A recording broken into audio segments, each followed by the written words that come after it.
That's it. Why don't we go on a date, Murasame? A date? In a nutshell, a private rendezvous. Oh, I see. My apologies. I didn't mean to make you take the initiative. I'm fine with either of us asking each other out. So, what do you say? I accept. Perhaps you could assist me on an errand. Sure. What is it? I'm collecting materials for practice swords to send to the capital. A benefactor wants us to resume teaching our Munen Muso style. A former student, so I'm told. Wow, that's great news. I'd love to help. Many thanks. I owe this development to you. Could you meet me at this time in Autumn Village? That sounds good to me.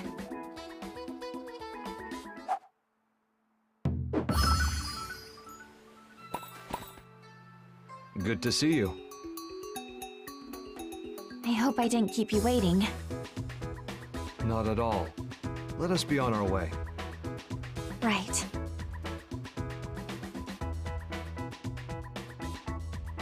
So, what are we collecting today?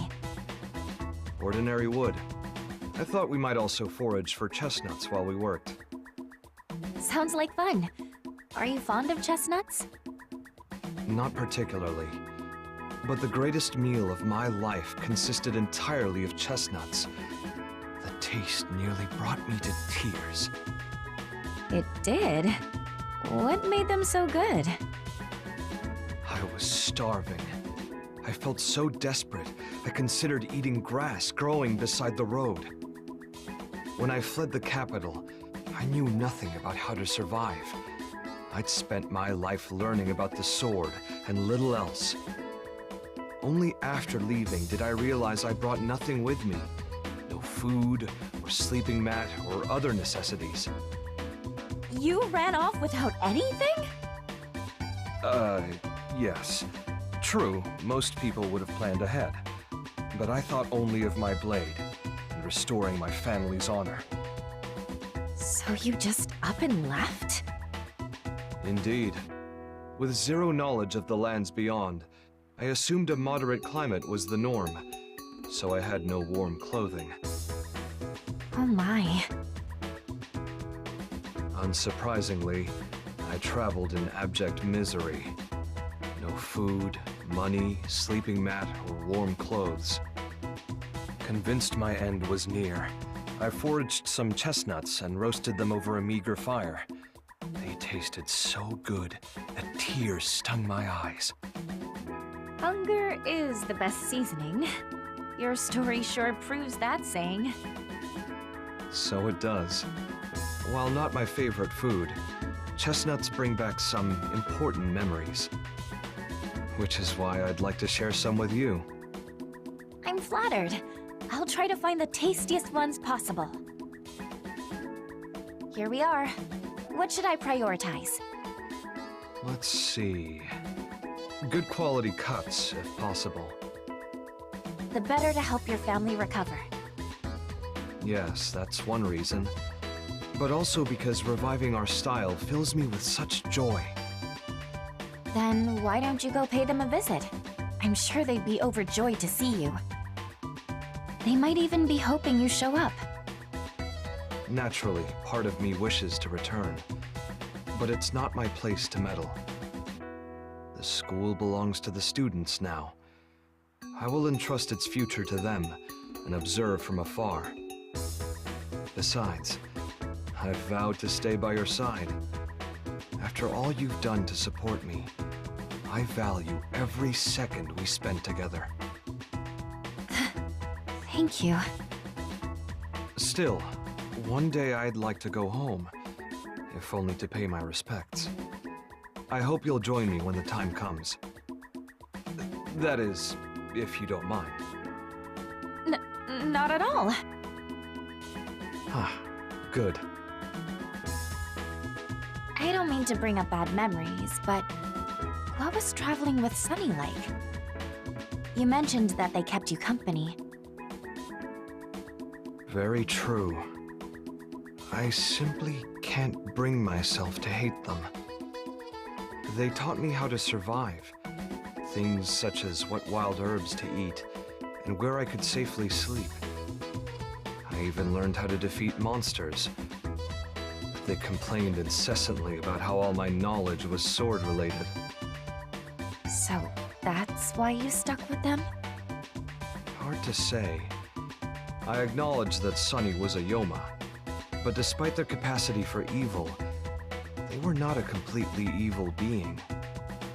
They claimed to be a love guru, though I haven't the faintest idea how they came up with that title. They also constantly pestered me to eat more, sleep more. That much I understand. Before they vanished, they asked me to make a promise. To make sure you eat and sleep enough. Your lifestyle was so bad it made even a Yoma worry. Sunny was simply a very fussy Yoma. Are you sure? I actually think they had the right idea. Fine. Then I shall pay more attention to my health. Sunny aside, I'd rather not cause you needless worry. I think we've found enough materials. Why don't we take a break? Fine by me. I'm stuffed. That was delicious. Something like this could sustain me even on the most arduous journey. I may have overindulged a bit, but I'm glad you enjoyed yourself today. I'd love to do this again sometime. By the way, how do you plan to send these materials home? Oh, Madame Tsubame will take care of that. Makes sense. Should we head on back? Might we make one final stop along the way? Sure, that'd be fine. What's this? It's Sunny's grave, I suppose. Until you said otherwise, I saw their complaints as little more than annoyances. However, when I realized they were concerned about my lifestyle, I finally understood. Nothing in my life mattered more than training. If I'd remained trapped in that mindset, I doubt I would have survived my journey. I'm alive all thanks to Sunny and their endless grumbling. They were still a threat to your life, but they also helped you become the man you are today. I'd also like to offer my respects. Now I see why you're reluctant to hate them. Shall we head back? Today was truly a treat. I agree. So, what should we do on our next date? Any interests you'd like to pursue? I'd love to learn more about your hobbies. Like training? Besides training. Practice? Same thing, different word. Well, if I must choose something, then perhaps fishing?